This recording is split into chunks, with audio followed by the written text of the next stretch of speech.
Just when you thought the courtroom spectacle that is the Hulk Hogan trial couldn't get any more bizarre, it did. The former pro wrestler is suing the website Gawker for posting a sex tape of him, and today in open court, the defense fired back by playing a clip of Hogan swinging on a wrecking ball in a thong.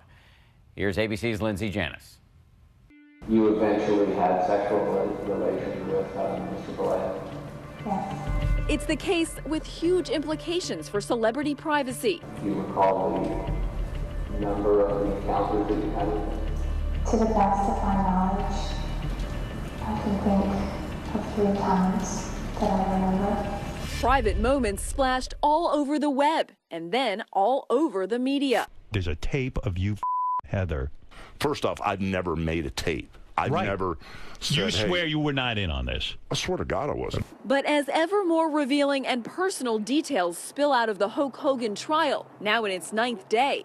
Were any of your sexual encounters with other men recorded during the times that you were married to Bob? Yes. A growing sense of just what that lost privacy can really mean. Completely humiliated. I was upset. It's actually quite sickening. Hogan, whose real name is Terry Bollea, is suing the gossip site for posting a portion of a 2007 tape of him having sex with Heather Clem, the then wife of his former best friend, radio shock jock Bubba the Love Sponge Clem. Heather wants to have sex with you. It started out like that. Hogan seeking $100 million for the alleged invasion of privacy, claiming he didn't know he was being filmed. They made a conscious decision to expose Terry Bollea naked and engaged in sex and having private conversations in a private bedroom.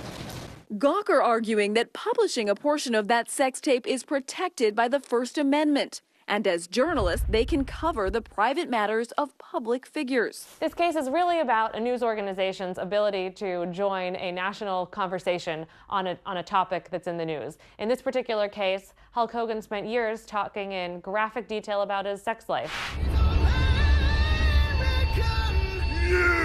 And today arguing that Hogan seems willing to shed his clothes and his dignity when it suits him, showing the jury this ad for his web hosting business, Hostamania. Brother?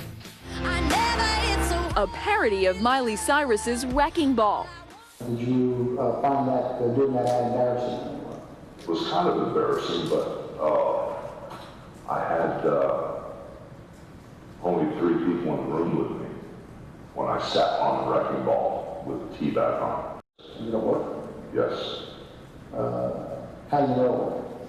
We had over 3 million views. But Hogan's attorneys pointing out that Gawker founder Nick Denton says he doesn't really believe in privacy, but also doesn't always want transparency in his own life. You got married, what, 2 years ago, year and a half? I did. And if his guests thought they'd be able to tweet and post at his wedding, they soon found out otherwise. You had a policy, right? And this was told to all the guests before they come to your wedding, not to have their cell phones. We asked, and yes, we didn't sue people who broke the rules. The beginnings of the sex tape ordeal started when Hogan was in the midst of shooting a reality show called Hogan Knows Best. He says he and his then-wife Linda drifted apart, but he had a friend who he says always had his back. He was holding my father as my father passed away, so there was never any question of, who he was or what he meant to me. His name, Bubba Clem, that shock jock in Florida, who suggests an unusual method to make him forget his troubles, offering up his own wife, Heather. Bubba Clem asked you, and do you recall what your answer was? I said I would. Hogan says he initially laughed it off. I knew they had an open marriage because he talked about it on the radio. But I thought with me, it was so many times that they talked to me about it, it kind of turned into a joke. But at his lowest point, he says he called his friend Clem. She basically said, I'm filing for divorce. All I did was call Bubba up, and I was just crying like a baby on the phone to him. I just broke down. When Bubba says, hey man, come over to the house, let's talk. I was just so desperate. I went over there. One thing led to another. I just let my guard down. I felt like those people cared about me. Moments after Hogan arrived, he says Clem's wife grabbed his hand and led him up the stairs to the bedroom. From the feeling I had, I said, Bubba, you're not filming this, are you? And he just lashed into me. what the hell's wrong with you? I'm your effing best friend. How dare you say that to me? But 5 years later, a tape of that night is posted by Gawker. Hogan says he didn't even believe his friend Clem was in on this either until later that day. A bombshell. When they confirmed that Bubba was on the tape and Bubba went up and turned the camera off and Bubba told Heather that this is for our retirement, Heather, I just started violently shaking. In a video deposition, Heather maintains neither she nor Hogan had any idea the encounter was being recorded. To the best of your knowledge, Mr. Balea had no idea that there was a camera in the room at the time of your sexual encounter. Is that correct? Yes. He then settled a lawsuit with Clem, who apologized for stating that Hogan knew he was being taped. But Hogan has refused to settle this one with Gawker. Today was a very good day. Very good. And for 9 days, the battle has raged in court, with both sides scoring points, sometimes at their own expense.